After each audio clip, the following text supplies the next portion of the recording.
शरणं।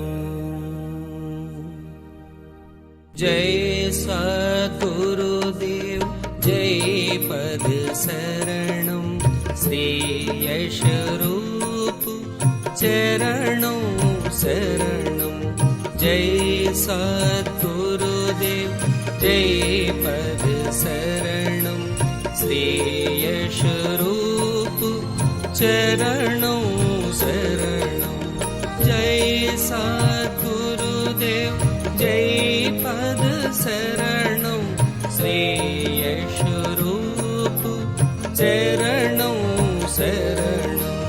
जय सद्गुरुदेव जय पद शरणं, श्री यशरूप चरणों शरणं। जय सद्गुरुदेव जय पद शरणं, श्री यशरूप चरणों शरणं। जय सद्गुरुदेव जय पद शरणं, श्री यशरूप चरणों शरणं।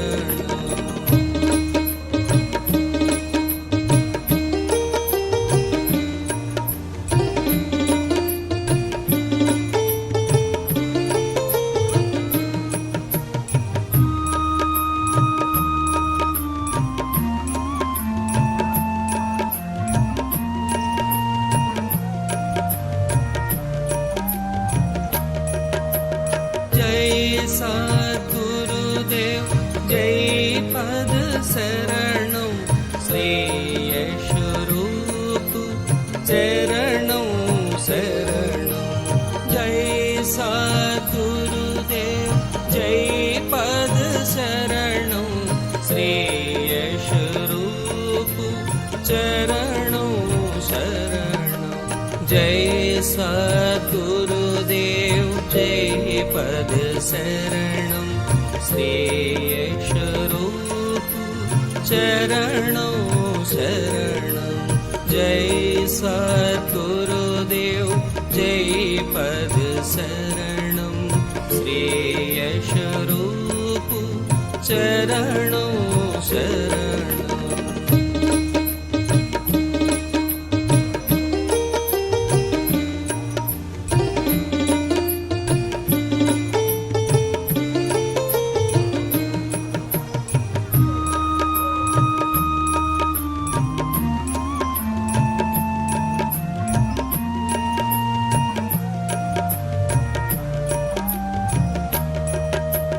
जय सद्गुरुदेव जय पद शरणं, श्री यशरूप चरणों शरणं। जय सद्गुरुदेव जय पद शरणं, श्री यशरूप चरणों शरणं। जय सद्गुरुदेव जय पद शरणं, श्री यशरूप चरणों शरणं। जय सद्गुरुदेव जय पद शरणं, श्री यशरूप चरणों शरणं।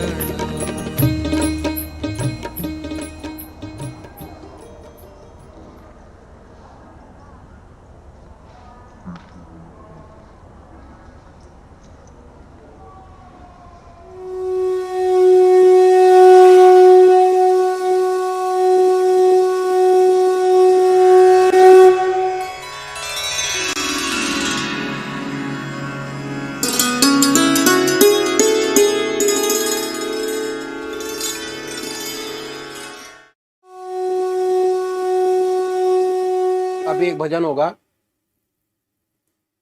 और भजन के साथ साथ सभी भाई बहन अपने अपने इष्ट का ध्यान करेंगे। ध्यान कैसे करें?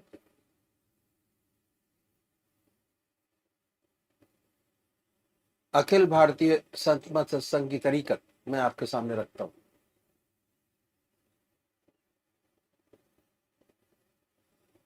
सबसे पहले निश्चित कीजिए कि परमात्मा की कौन सी मूर्त, कौन सी सूरत, कौन सी शक्ल आपको सबसे ज्यादा प्यारी लगती है। मूर्ति।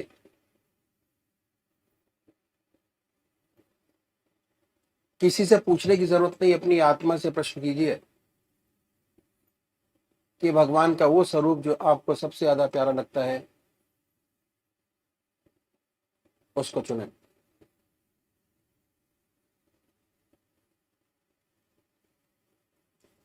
उसके बाद किस नाम से आप उनको याद करेंगे, उसको भी चुने। मंत्र। तो क्या हुआ, दो चीज आपने चुनी, एक अपना इष्ट देव और एक मंत्र। उसके बाद पूजा के स्थान पर जाइए, जिस स्थान पर बैठे हैं, जिस आसन पर बैठे हैं, उसी आसन पर बैठे, बड़े प्यार से धूप बत्ती अगरबत्ती जलाएं, बड़े आराम से बैठिए।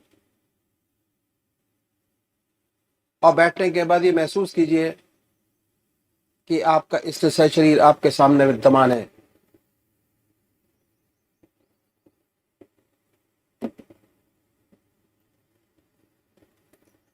सशरीर भावना से अपने इष्ट को अपने सामने बनाए। बड़ी बड़ी आंखें हैं, गोल चेहरा है, जटाएं हैं, सर्पों की माला है। ख्याल से बाई थॉट उसमें इतने लीन हो जाए कि जब तक आप ध्यान करते हैं तब तक और कोई विचार और ख्याल ना आए। पर आएगा, उन विचारों को हटाएं, फिर अपने इष्ट देव की मूर्त अपने सामने बनाएं। फिर हटाइए, अपने इष्ट देव की मूर्त अपने सामने बनाएं। जो मंत्र आपका है उसको उच्चारित होते सुनिए कि हमारे हृदय से हमारे इष्ट का नाम निकल रहा है और हम सुन रहे हैं। और जब तक ऐसा ना हो, बड़े प्यार से अपने इष्ट का नाम विद फुल फोर्स जिह्वा से ले सकते हैं। इतना फोर्स उस नाम में होना चाहिए कि ना कोई दूसरा विचार रहे, ना ख्याल। उसमें तल्लीन हो जाए, उसी की याद हो, उसी का ख्याल हो। समर्पित भाव से बड़े प्यार से अपने इष्ट के नाम को ले। आधा घंटा सुबह और आधा घंटा सायंकाल, ये दो समय निश्चित कीजिए। और आधे घंटे में 20 से 25 मिनट ध्यान को दीजिए। दूसरे वो भाई हैं जो निराकार भगवान के उपासक हैं, ओम अल्लाह वाहिगुरु क्राइस्ट गॉड, वो क्या करें, वो कैसे ध्यान करें। बड़े आराम से बैठिए, बड़े प्यार से। उसके बाद ये महसूस करें कि हमारे हर दिल की धड़कन पर जो नाम आपने चुना है वो निकल रहा है। हृदय ओम ओम कह रहा है, अब पूरे शरीर में वाइब्रेट करता है। उसके वाइब्रेशंस को महसूस कीजिए और आनंदित होइए। बड़े प्यार से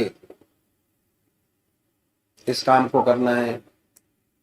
जब भी कोई संसारिक बात आपके जहन में आए, दिमाग में आए, उन विचारों को हटाएं, फिर अपने इष्ट देव की याद में लगे, फिर हटाइए, अपने इष्ट देव की याद में लगिए। अगर आज ध्यान करते हुए आपके 100 विचार 1 मिनट के अंदर आते हैं, तो निश्चित समझिए अगर ये अभ्यास आप बराबर करते चले जाएंगे तो एक दिन ऐसा आएगा कि कोई विचार आपके आगे नहीं होगा। भगवान श्री कृष्ण ने साधक की दृष्टि से गीता में 4 बात बताई। पहली आहार की शुद्धि, दूसरी विहार की शुद्धि, तीसरा अभ्यास और चौथा बराबर अभ्यास। अभ्यास पर बहुत भारी जोर है और सारी जिंदगी हम एक चीज का अभ्यास करते चले जाते हैं और उसकी परफेक्टनेस पर देखते चले जाते हैं। बड़े प्यार से अगर इस तरीके से अभ्यास करेंगे, बड़ी सुंदर स्थिति होगी।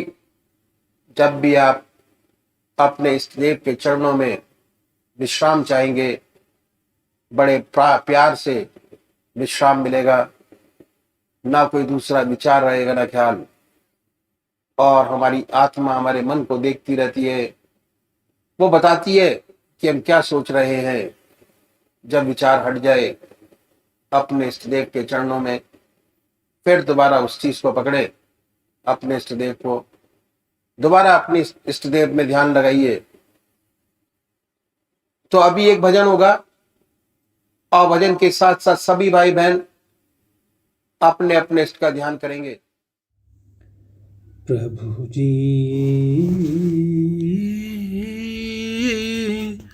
मैं चरणों का दास,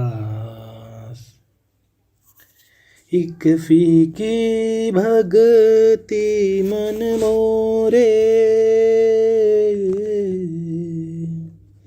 एक टूटा विश्वास। प्रभु जी मैं चरणों का दास, तुम ठाकुर में निठुर पुजारी, सब दिन तेरी आस। तुम ठाकुर में निठुर पुजारी, सब दिन तेरी आस। मैं जगबंदी तू जग पालक, मैं जगबंदी तू जग पालक, व्यापक शुभ सुख रास। प्रभु जी मैं चरणों का दास हो, प्रभु जी मैं चरणों का दास। मैं पापी तुम पतित सुधारक, तारक विघ्न विनाश। हो मैं पापी तुम पतित सुधारक, तारक विघ्न विनाश। निज जन जान भव सागर तारो, निज जन जान भव सागर तारो बारो। श्वास श्वास रे प्रभु जी मैं चरणों, हे प्रभु जी मैं चरणों का दास। अपनी मैली देख कामरी, निस दिन रहूं दास। अपनी मैली देख कामरी, निस दिन रहूं उदास। दोष हरो निर्दोष के भगवन, दोष हरो निर्दोष के भगवन, करके निज प्रकाश। प्रभु जी मैं चरणों का दास रे, प्रभु जी मैं चरणों का दास हूँ। एक फीकी भक्ति मन मोरे, एक टूटा विश्वास। प्रभु जी मैं चरणों का दास। ओम।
10 घंटे 24 में से 10 घंटे बड़ी आसानी से बड़ी सरलता से हमारे अपने होने, लेकिन हमें तो 16 बनाना। 6 बात 6 कैसे बने, इस 6 के लिए हमें विचार करना पड़ेगा कि हमारे पास व्यवसाय कौन कौन से हैं, वोकेशंस हमारे क्या क्या है। हम अपने देश के जन समुदाय को व्यवसाय की दृष्टि से 5 विभागों में बांट। सबसे बड़ा विभाग है किसानों का। हमारे देश में 70% व्यक्ति किसानी के काम में लगे। उसके बाद दूसरा नंबर है बिजनेस, व्यापार।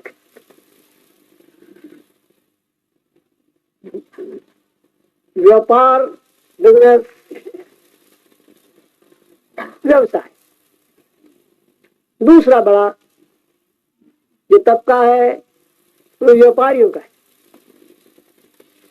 तीसरा इंटेलेक्चुअल, जो बुद्धिजीवी हैं, professors, teachers, engineers, doctors, office में काम करने वाले अकाउंट्स ऑफिसर्स, और जिनके हाथ में एडमिनिस्ट्रेशन की बागडोर, सब मैनेजमेंट जिनके पास काम है, बुद्धि के काम है, वो सब इस तीसरे ग्रुप में आते हैं, इंटेलेक्चुअल्स। और चौथा तबका है स्किल्ड वर्कर्स, जो कारखानों में काम करते हैं। 5वां देवियां। हमारे देश में देवियां बहुत कम एम्प्लॉयड, 1% भी शायद एम्प्लॉयड ना हो।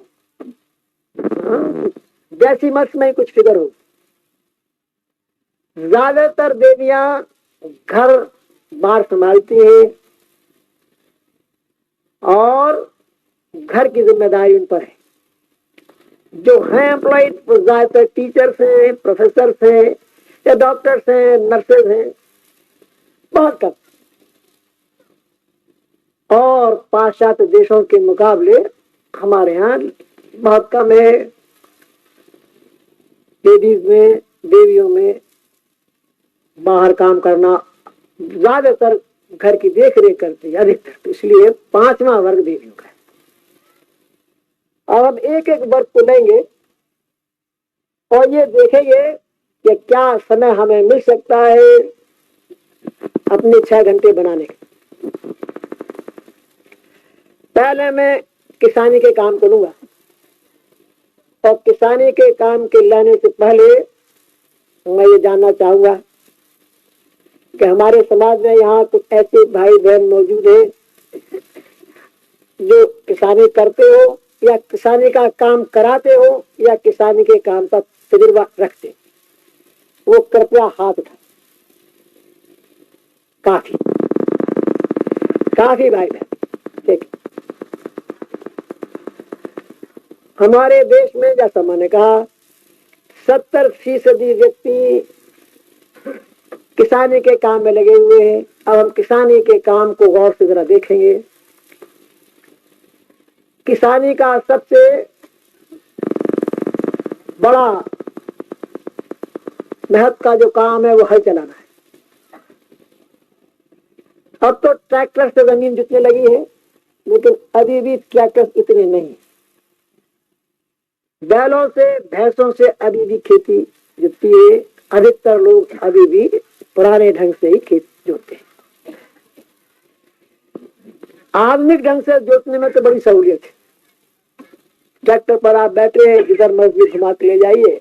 एक दफा एडजस्टमेंट करना पड़ता है खाली, उसके बाद तो घुमाना ही रहता है। उसमें ज्यादा आपत्ति वाली बात नहीं।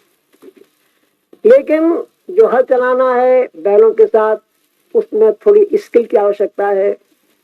उसमें कुछ एहतियात की आवश्यकता है। और एहतियात ये रखनी पड़ती है कि कहीं जो फलका है, हल्का वो बैल के पैर में न लग जाए। और दूसरे जितनी जमीन आप गहरी खोदना चाहते हो उतनी खुदे, ज्यादा ना खुदे। इन दो बातों का ध्यान रखना पड़ता है। लेकिन धीरे धीरे हल चलाते चलाते किसान इतना एक्सपर्ट हो जाता है चलाने में, हल चलाने में, कि वो बात भी करता जाता है और हल भी चलाता जाता है। किसान अपने 14-15 वर्ष के बच्चे को हल चलाना सिखा देता है। बड़ी अच्छी तरह हल चलाते हैं, बहुत माहिर होते हैं, बातचीत भी करते जाते हैं और हल भी चलाते जाते हैं।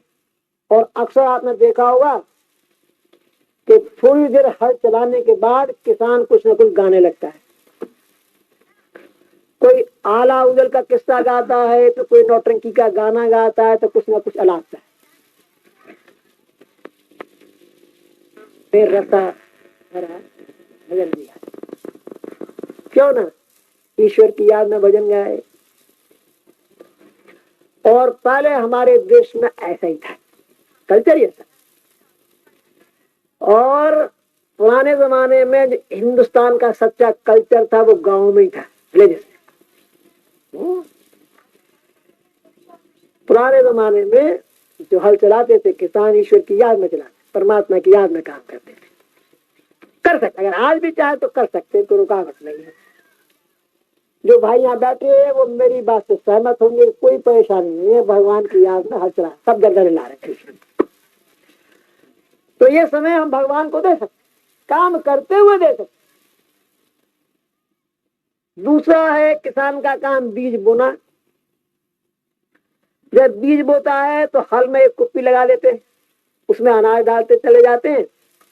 एक आदमी अनाज डालता है, एक हल चलाता है और बीज बोते चले जाते हैं। ये काम ईश्वर की याद में किया है, कोई दिक्कत की बात नहीं। उसके बाद किसान क्यारी काटता है, तो फिजिकल काम है, बड़े बनाता है पानी के लिए, और क्यारियां काट, ये काम भी अगर चाहे तो ईश्वर की याद में कर सकता है, कोई दिक्कत नहीं। क्या पानी देना है, अब तो मैं नहीं कह सकता। जब हम बच्चे थे, छोटे थे, तो हमने देखा था कि किसान कैसे पानी देते थे। हरट से पानी, वो चमड़े का होता था, उससे पानी देते थे। चमड़े का क्या कहते थे, हरट कहते, हरट तो नहीं, चरस चरस चरस चरस से, जी हाँ, चरस से पानी देते थे। दो किसान काम करते, दो बैल, आए राम, उन्होंने बैल रोक दिए, पानी दे दिया। जब पानी दे दिया कि चलो राम, तो उसने बैल हाँक दिए। आए राम और चलो राम में सारा जल दिया जाता था, किसान खेत भरता। निरंतर ईश्वर की याद में पानी देता। उसके बाद खेती का काटना, ईश्वर की याद में, कोई दिक्कत नहीं है। फिर दाह चलाना, अब तो मशीन है, कोई परेशानी नहीं है, देते खटाखट मशीन काम करती है, ऐसे ही नाज निकल जाता है। सच ये है कि किसानी का कोई भी काम ऐसा नहीं है अगर किसान चाहे कि जो परमात्मा की याद में ना कर। 16 घंटे की बात तो क्या, वो 24 घंटे अपने बना सकते। आधा घंटा सुबह पूजन का, आधा घंटा सायंकाल पूजन का, आधा घंटा दोपहर भोजन का, आधा घंटा रात्रि भोजन का, 6 घंटे सोने और दिन भर काम के। 24 के 24 घंटे अपने बना सकता है, काम बहुत सुंदर कर सकता है, अच्छे से अच्छा कर सकता है। तो भगवान ने किसान को सबसे प्यारा बेटा बनाया है। कह रहा उत्तम खेती मध्यम व्यंज नीच चाकरी भीख निदान, ऐसा कहावत है पुराने बुजुर्गों से। उत्तम खेती मध्यम व्यंज नीच चाकरी भीख निदान, तो सबसे उत्तम काम। और फिर अपने खून से, अपने पसीने से, मेहनत से नाज उगाता है। जितनी आवश्यकता है अपने लिए अपने घर में रखता है, जो ज्यादा है मंडी में बेचता है, और मंडी में जाने के बाद उस नाज से शहर वालों का पेट भरता है। तो उसका व्यवसाय ही ऐसा उपकार का है। 24 घंटे के 24 घंटे अगर चाहे किसान तो ईश्वर की याद में बिता सकता है। कोई रुकावट नहीं। सबसे सुंदर बेटा है भगवान। और आपको ताज्जुब हो, जितने बड़े बड़े योगी और महात्मा हुए, they are all from villages, सब गांव के हैं। शहर छोड़ दिया किस लिए? तो विवेकानंद कलकत्ता में एक आध कोई ऐसा सुंदर व्यवसाय है किसानी का, ऐसा सुंदर अवसर भगवान ने दिया है। और एक बात और है जो बड़े महत्व की, वो ये है कि भावना बड़ी प्रधान है। हम कौन सा काम किस भावना से करते हैं, वो काम के नेचर को बदल देती है। भावना प्रधान है। अब किसानी के काम को कर ले, अगर किसान सिर्फ पैसा कमाने के लिए खेती करता है और उसका कोई दूसरा ध्येय नहीं है संसार में, तो वो राग द्वेष और ईर्ष्या से कभी उसे छुटकारा नहीं हो सकता। वो ये देखता रहेगा, मैं तो इतनी मेहनत की थी, मेरे तो पैदा कम द्वेष से सारे झगड़े पैदा होते हैं। राग द्वेष और ईर्ष्या नहीं जाता। He is working only for wages. अगर सिर्फ उसके दिमाग में पैसा कमाना खाली थे है किसानी का, ये सारी चीजें सुख और शांति को से दूर रहेगी। अभी इस किसान की भावना बदल जाए और ये सुंदर भावना इसके हृदय में पैदा हो जाए कि भगवान ने मेरा जीवन बड़ा पवित्र बनाया है, मैं अपने जन्म से ही परोपकारी, मेरा काम ही परोपकार का है। मैं देश के नागरिकों को भोजन देने के लिए करता, अपने पेट के लिए नहीं करता। मैं जो ये काम कर रहा हूं दूसरों के लिए कर रहा हूं। इससे मेरे देशवासियों की सेवा होगी, मेरे देश की उन्नति होगी, मेरा देश आगे बढ़ेगा, सबको भोजन मिलेगा। अगर ये भावना उसकी आ जाए और इस भावना से काम करे तो सोने में सुहागे का काम हो जाए। अगर पड़ोस की खेती अच्छी है तो उसके हृदय में ये बात पैदा होगी, ये ज्यादा सेवा कर रहा है हमारे देश, हमारे समाज की, हमारे देश की ये ज्यादा सेवा कर, उसको खुशी आ गई, ईर्ष्या उसके हृदय में पैदा नहीं। जब ऐसी सात्विक बुद्धि हो जाएगी तो धीरे धीरे उसे एक अनुभव और होगा। और जब तक ईश्वर की कृपा नहीं होती घर में अनाज नहीं आता। बहुत अच्छी खेती लहलहा रही है, बड़ी सुंदर फसल खड़ी है, किसान बड़ा खुश है कि टनों अनाज पैदा होगा। और बादल गिरे, गरजे, ओले पड़ गए, खेती साफ की साफ, डुंड के डुंड रह गए। तब वो सोचता है नहीं, अपने करने से कुछ नहीं होता, किसी और की कृपा की भी आवश्यकता है। अगर भगवान की कृपा होती है तब नाथ घर में आता है, अन्यथा नहीं आता। अगर ईश्वर सीधा है तो बहुत जल्दी ही उसके अंदर एक उसके हाथ का यंत्र हो। I am only a tool in his hand. मैं एक यंत्र हूं, मुझसे जो भगवान काम लेता कर देता हूं, नतीजा उसके हाथ।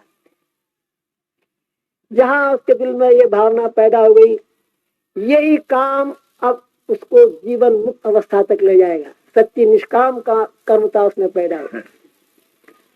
अब वो नहीं करता, ईश्वर करता है। वो तो एक यंत्र है उस प्रभु के हाथ, जो वो कराता है वो कर देता है अपने आप, अलग, नॉन अटैच्ड। तो यही कर्म अब वर्शिप बन गया। That work is change into worship. अब फैक्ट में लिखा रहता है work is worship, work is worship, but every work is not worship. Every work is not, हम उसका काम समझ के किया जाता है, वो वर्शिप। तो ये हमने देखा कि अगर हमारे किसान भाई चाहे और अभ्यास करें, जैसा भगवान कृष्ण गीता में कहा, अभ्यास, अगली बात है वैराग। वैराग पर उन्होंने बड़ा जोर दिया है, और वैराग का मतलब हम बड़ा गलत समझते हैं। हम वैरागी किन्हें कहते हैं?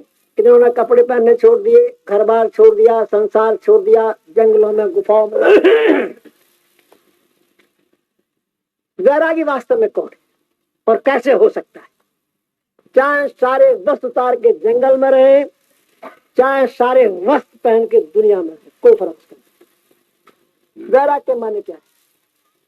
जब आपका हृदय परमात्मा की याद में गहरा डूबा, न घर का असर होगा।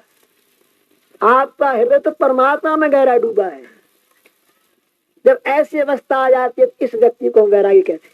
जंगल में अगर ऐसी अवस्था है तो वो भी वैरागी है, और संसार में है और उसके मन की यही दशा है, लेकिन मन विचारों से खाली नहीं है, तो वैरागी।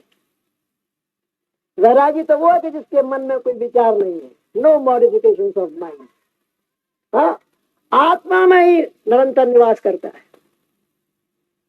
वो है वे। चाहे बस धारण करे या बिल्कुल नंगा होकर रहे, कोई अंतर नहीं, कोई फर्क नहीं। Reality is this. इसीलिए अभ्यास, एंड वैराग फॉलोज अभ्यास। आप अभ्यास करते परमात्मा में ध्यान लगाने का। जितनी देर आप परमात्मा की गहरी याद में डूबे हैं, दुनिया का कोई विचार आपके मन में नहीं है, उस पीरियड के लिए आपसे बड़ा वैरागी कौन है? कोई नहीं। दूसरे अभ्यास के बाद वैराग फॉलो कर अपने आप आता है। तो हमने ये देखा, अगर हमारे किसान भाई चाहे तो अपना जीवन ईश्वर में बना सकते हैं। बड़े बड़े योगी, स्टॉलवर्ड स्पिरिचुअलिस्ट जैसे अब तक पैदा करते आए, आज भी कर सकते हैं। अवसर मौजूद है, अगर हम अवसर का पूरा फायदा उठाएं तो क्या कहने हैं, बदल जाए। जो रियल कल्चर है हमारा, हमारे गांव में था। हमारे देश का सच्चा कल्चर गांव में था, और गांव में प्रेम की गंगा बहती थी। गांव में ताले लगाने की आवश्यकता है। ये तो कुछ ही साल पहले की बात है। गांव में ताले नहीं लगते थे। कहीं बाहर गए तो अपने पड़ोसियों कहेंगे भैया बाहर जाए, बाहर देख रख ले, खाली कुंडी लगी है, नो लॉक। गांव की बेटी सारे गांव की इज्जत। मजाल है जिसकी तरफ कोई टेढ़ी निगाह से देख ले, सारा गांव निछावर हो।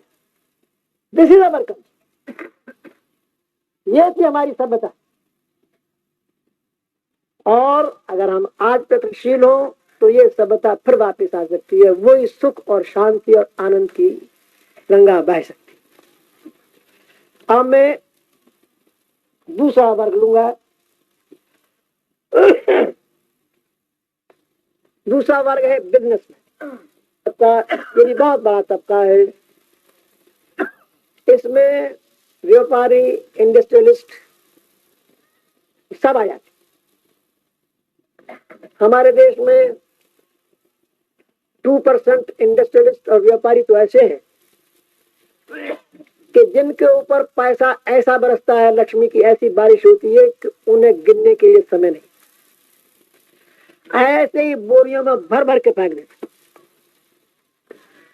और उन्हें यह भी पता नहीं कि इसको कैसे खर्च करें। 2%। लेकिन उनके पास समय का बड़ा अभाव, समय नहीं। सुबह से लेके शाम तक एक्सट्रीमली बिजी। रात को भी 10-10 टेलीफोन लग रहे हैं, कहीं कलकत्ता का आया, मुंबई का आया, रात भर टेलीफोन आते रहते। रात को भी चैन नहीं पड़ता। और तरह तरह की जिम्मेदारियां, परेशानियां, income tax, sales tax, rate और क्या नहीं, दुनिया भर की मुसीबतें सुबह से शाम तक आती रहती। बहुत बिजी, समय नहीं है। एक मिनट भी तो भगवान की याद कर सके। परेशान, उनकी रियल लाइफ पूछे तो बता देंगे, रात भर टेलीफोन बजते रहते हैं। तो ये क्या करें? भाई मैं तो ये कहूंगा कि यह भागे या कर्जदार है। पहले जन्म में बड़े मोटे मोटे कर्जे लिए थे, अब मोटे मोटे कर्जे उतार रहे हैं, और जिनके कर्जे लिए थे वो संतान होकर इनकी पैदा हुए, वो वसूल कर रहे हैं। They enjoy the life. किसी के बाद 3 मोटर कार, तो अशोका होटल, ताज होटल, ये और वो, और ये बेचारा तो सुबह से शाम तक अपनी रेस्पॉन्सिबिलिटीज और परेशानियों में परेशान रहता है। खिचड़ी तक हजम नहीं हो पाती, दवाओं से गाड़ी चलती रहती। कर्जा है, उतारना है। इनके लिए क्या किया जाए? कुछ नहीं कहते। लेकिन संत महात्मा बड़े दयालु, उन्होंने इनके लिए भी रास्ता बताया, और बड़ा सुंदर रास्ता। उन्होंने कहा भी ठीक है, आपकी लाइफ बहुत बिजी है, कोई शक नहीं, लेकिन कोई काम तो ऐसा होगा आपका जो बार बार करते होंगे दिन भर में, करने पड़ते हैं, और दिन में 1000 जगह तो खर्च करने पड़ते हैं, या बिल बनाने पड़ते हैं, कैश में बनाना पड़ता है, कैश गिनना पड़ता है। कोई भी काम अगर आप रिपीटेडली करते हैं, दिन में बार बार करते हैं, तो उनके लिए उन्होंने रास्ता बताया, और बड़ा सुंदर रास्ता बताया। ग्राहक आया, आपने कैश मेमो लिखना शुरू किया। कैश मेमो लिखने से पहले कहिए ओ, अपने प्रभु का नाम लीजिए, लिखना शुरू कीजिए, खत्म हो जाए ओ। एक कैश मेमो पे आपने 2 बार प्रभु को याद किया। अगर 500 दिन में बनाए तो 1000 बार याद किया, अगर 1000 बनाए तो 2000 बार याद किया। अभ्यास, अगर ये अभ्यास भी कर लिया जाए तो जिसे 2000 बार परमात्मा की दिन भर में याद है, तो उसे याद बनी रहे। इसका एक प्रैक्टिकल सुंदर अनुभव इस सेवक को हुआ।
अनमोल वचन।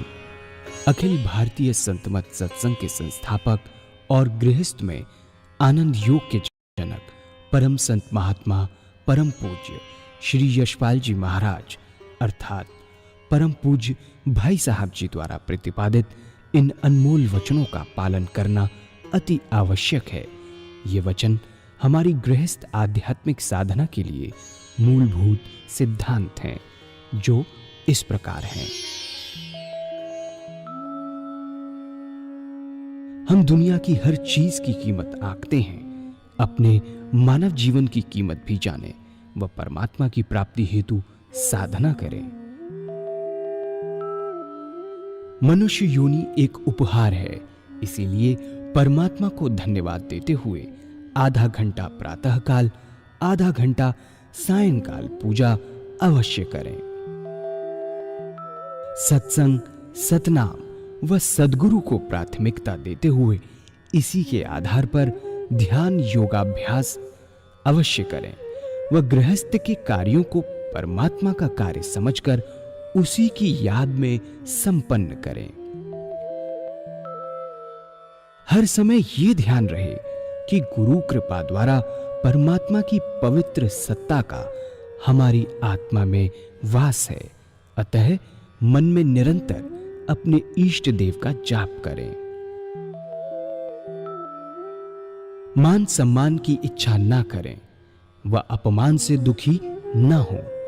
परमात्मा के अतिरिक्त किसी और का भय न करें। दूसरों की बुराई न करें, न सुने, सत्य व मधुर बोलें, अश्लील शब्द मुंह से ना निकालें, सभी से नम्रतापूर्ण व सुंदर व्यवहार करें।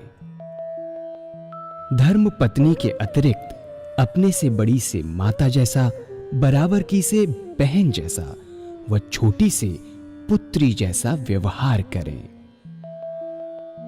सांसारिक जीवन यापन की आवश्यकताएं अंतहीन हैं, इसीलिए अधिक से अधिक समय सत्संग में व धन परोपकार में खर्च करें। याद रखें, न स्त्री माया है, न धन दौलत, न ही परिवार। माया वह है जो हृदय को परमात्मा से दूर हटा दे। अतः निरंतर सत्संग और सद्गुरु की शरण में रहने का प्रयास करें।